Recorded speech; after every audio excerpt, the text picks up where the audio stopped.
झनक की ज़िंदगी में हुई एक नए इंसान की एंट्री। वहीं दूसरी तरफ झनक के और अदिति के बीच में फंस चुका है ऋषि। जी हाँ दोस्तों, हम बात कर रहे हैं स्टार प्लस के शो झनक की। तो दोस्तों, आगे बढ़ने से पहले अगर आप हमारे चैनल पर नए हैं तो इसे सब्सक्राइब कर दीजिए, साथ ही बेल आइकन दबाना ना भूलें। वीडियो अच्छा लगे तो लाइक जरूर कीजिएगा। चलिए आगे बढ़ते हैं दोस्तों। जैसे कि हम देख रहे हैं कि एक तरफ झनक ऋषि के पास खोने का कुछ नहीं है, दूसरी तरफ अदिति जो सब कुछ खोने से डरती है, और बीच में ऋषि जिसका फैसला किसी का दिल तोड़ देता है तो किसी की दिल जोड़ देता है। जी हाँ दोस्तों, सीरियल झनक की कहानी में हम बात करने वाले हैं। झनक कॉल करती है, बस ऋषि इतना कहता है, अभी मैं बिजी हूँ, बाद में कॉल करता हूँ। कॉल कट कर देता है। कॉल काटते ही ऋषि का चेहरा उतर जाता है। वह सोचता है अभी झनक से बात नहीं कर सकता, बाद में करता हूँ। उधर झनक के चेहरे पर हल्की सी उदासी छा जाती है। धामू पूछता है, क्या हुआ झनक, शहरी बाबू ने क्या कहा? झनक धीरे से बोलती है, वह बिजी है। सुखी तुरंत बोल पड़ती है, बिजी नहीं है, अदिति के साथ होगा। झनक बस चुपचाप रह जाती है। सखी कहती है, चलो ऋषि के घर चलते हैं। झनक रोती है, नहीं ऐसे नहीं जा सकते हैं। धामू बीच में बोलता है, सखी सही कह रही है झनक, यह तेरे सपने की बात है, कम से कम दादा भाई से तो मिल ही सकते हैं। झनक थोड़ा सोचकर सिरसिराती है, ठीक है चलते हैं। सखी कहती है, टाइम बर्बाद करने का वक्त नहीं है, और तीनों निकल पड़ते हैं। इधर तनुश्री परेशान है, अब झनक फिर से ऋषि को परेशान करेगी। वह मिष्टी की टेंशन लेने लगती है। तब की सुरजीत अदिति के हेल्थ पर नज़र रखता है। तनुश्री अर्शी से कहती है, अदिति की फिक्र मत कर, ऋषि छुट्टी पर है और उसी का ध्यान रख रहा है। अनिरुद्ध अदिति से पूछता है, कैसा लग रहा है बेटा? अब अदिति मुस्कुराती है, थोड़ा बेहतर। ऋषि उसके हाथ से खाना देता है और थोड़ा सा खा लो बोलता है। ऋषि बोल पड़ती है, ऋषि बस भरोसा करना अब मुश्किल है। अदिति रोकती है, अभी इस बात पर बात करो। ऋषि कुछ नहीं कहता, बस अदिति की तरफ देखकर मुस्कुरा देता है। इसी बीच ऋषि पूछता है, दादा भाई कहाँ है? इंदुमती जवाब देती हैं, आज पेंशन का दिन है, पुतुल को लेकर गए हैं। अर्शी पूछती है, पुतुल तलाकशुदा नहीं है क्या? इंदुमती सही कहलाती है, हाँ लेकिन वह बहुत अच्छी है, बस जिस जिंदगी से टूटी हुई है। और कहती है, रिद्धिमान साझा से प्यार करता था पर पता नहीं विदेश क्यों चला गया। अर्शी बोलती है, शायद उसकी वही शादी हो गई हो। इंदुमती कहती है, नहीं उसने अब तक शादी नहीं की है। इसी तंज कसते हुए बोलता है, अर्शी तुम अदिति से मिलने आई थी या गसप करने आई थी? दरवाजे की घंटी बजती है। तनुश्री दरवाजा खोलती है और सामने झनक खड़ी है, सबके चेहरे पर हैरानी। झनक कहती है, बस मैं दादा भाई से की साइन कराने चाहती हूँ।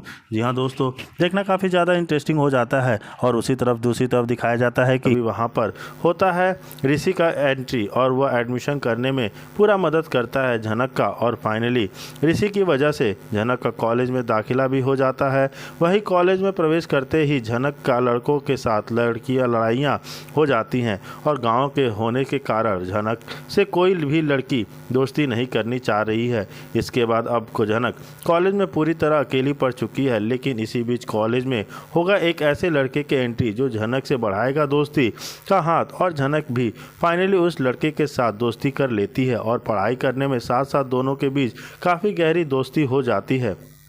वहीं अब जल्दी झनक को उससे प्यार भी हो जाता है। लेकिन कहानी में आएगा एक बड़ा ट्रैक तब जब ऋषि झनक से मिलने जाता है, और यहाँ पर ऋषि को एक बड़ा झटका लगने वाला है। जब वह झनक के साथ उस लड़के को देखता है तो देखना काफ़ी ज़्यादा इंटरेस्टिंग होता है कि क्या झनक ऋषि को भूलकर एक नई शुरुआत करेगी। जी हाँ दोस्तों, देखना तो काफ़ी ज़्यादा इंटरेस्टिंग होता है। ऋषि को भी लग जाता है कि झटका कि आखिर झनक ये क्या कर रही है, वह उसे इग्नोर कर रही है जिसने उसे अभी तक सभी चीज़ों में मदद किया, अभी तक उसके एडमिशन को लेके सारी मदद किया, एडमिशन कराया, कॉलेज में दाखिला कराया, रहने के लिए घर दिलवाया। उसके बावजूद वो किसी और लड़के से प्यार कर बैठी है। जी हाँ दोस्तों, उसको तो देख के शौक लग जाता है कि आखिर झनक ऐसा कैसे कर सकती है। लेकिन झनक तो कॉलेज में है, अब तो उसको ऐसा होना ही है। जी हाँ दोस्तों, वही दूसरी तरफ देखते हैं कि लोगों ने सामने मेरा सच भी आ जाए।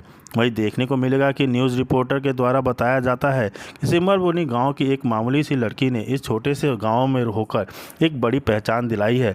इन सब के पीछे उनके पति का सबसे बड़ा सपोर्ट रहा है, और उनके पति नहीं कोलकाता में एसपी हैं। और उन्होंने इस सम्मान समारोह में भी शामिल हुए हैं। सबसे बड़ा झटका तो तब लगता है जब स्क्रीन पर सबसे पहले ऋषि का चेहरा आता है, जहां पर वह झनक के बारे में कहता है हुआ नज़र आता है कि झनक एक स्ट्रांग है। मैं आंखें उसके सामने से देखा हूँ कैसे उसने स्ट्रगल किया है।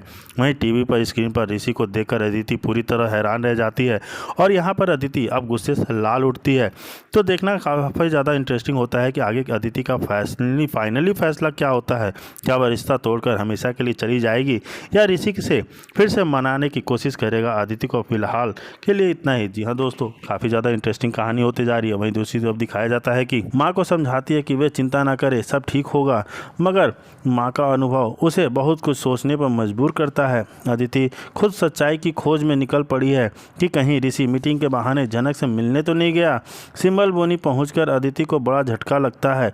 वह देखती है कि ऋषि मंच पर झनक को अवार्ड देता है और सबके सामने उसकी तारीफ करता है। अदिति के दिल पर गहरी चोट लगती है और उसे लगता है कि ऋषि ने उसके साथ बहुत बड़ा धोखा किया है। वह तुरंत पुलिस को बुलाती है और ऋषि को गिरफ्तार करवा देती है। सब देखते रह जाते हैं। घटनाएं इतनी तेज़ी से बदल जाती है कि उस किसी को संभालने का समय ही नहीं मिलता है। जी हाँ दोस्तों, झनक इस सब से बीच खुद को संभालती है। सम्मान समारोह के बाद वह ऋषि को साफ साफ कहती है कि अब उनके बीच कोई व्यक्तिगत रिश्ता बाकी नहीं है। झनक स्पष्ट करती है कि वह अदिति का सम्मान करती है और खुद पर गर्व करना चाहती है। ऋषि दोस्ती की कोशिश करता है लेकिन झनक सख्त रहती है। अंत में एक बड़ा सच सामने आता है। पराशर झनक को बताता है कि वह असल में अनिरुद्ध बाबू की ही बेटी है, लेकिन झनक अपने आत्मसम्मान के लिए किसी से भीख मांगना नहीं चाहती। वह अपने दम पर अपनी मां के लिए न्याय पाने का प्रण करती है और कहती है कि एक दिन वो साबित करेगी कि सच और झूठ क्या है। इस तरह झनक का एपिसोड उलझन, रिश्तों की उलझन, सच्चाई के खुलासे और आत्मसम्मान की लड़ाई की बेहद भावनात्मक रोमांच मिलते हैं। जी हाँ दोस्तों, देखना काफ़ी ज़्यादा इंटरेस्टिंग कहानी होते जा रही है कि झनक सीरियल एक नए नए मोड़ पर लेती जा रही है। जी हाँ, जो चाहेगी साथ ऋषि के, तो अदिति ऋषि के साथ डाइवोर्स फाइनली कर देने वाली है फाइल करके, और वो चाहती है कि ऋषि के साथ डाइवोर्स हो जाए। साथ ही अदिति यहाँ पर फैसला करने के अलग हो जाने का। अब कोर्ट रूम में ड्रामे के बाद ऋषि की ज़िंदगी में कौन सा नया ट्विस्ट आने वाला है और कौन सा नया मोड़ आने वाला है, देखना काफ़ी ज़्यादा दिलचस्प होगा कि कहानी में एक बहुत ज़्यादा ट्विस्ट होता है। जी हाँ दोस्तों, जहाँ अदिति को पता चल जाता है कि ऋषि सिमलपुरी गांव गया है झनक के पास, तो वो बिल्कुल आग बबूला हो जाती है और घर वालों में तमाम कहासुनी होने लगती है, बहस होने लगती है और सब लोग अदिति को समझाने पे लगे होते हैं, लेकिन अदिति मानने को तैयार नहीं है कि वह ऋषि को छोड़े। जी हाँ दोस्तों, वह नहीं चाहती कि ऋषि अब वो नहीं चाहती ऋषि के साथ इस बंधन में रहे और चाहती है अब ऋषि से अलग होना। जी हाँ दोस्तों, अब वो करने वाली है पुलिस कंप्लेंट, जहाँ पे ऋषि को पकड़ के ले जाने वाली है पुलिस। लेकिन वहीं झनक दोबारा बचाने आ जाती है ऋषि को कि ऋषि बेगुनाह है और उसने कोई गलती नहीं की, उसने मुझे बस सम्मान समारोह में मुझे सम्मान देने के लिए आया है। जी हाँ दोस्तों, पुलिस उसको माफ़ तो कर देती है लेकिन उसको कुछ दिनों के लिए हिरासत में रखती है। वहीं दूसरी तरफ अदिति ने फाइल कर दिया है डाइवोर्स के लिए। जी हाँ दोस्तों, अदिति चाहती है वो ऋषि से अलग होना। वहीं दूसरी तरफ दिखाया जाता है कि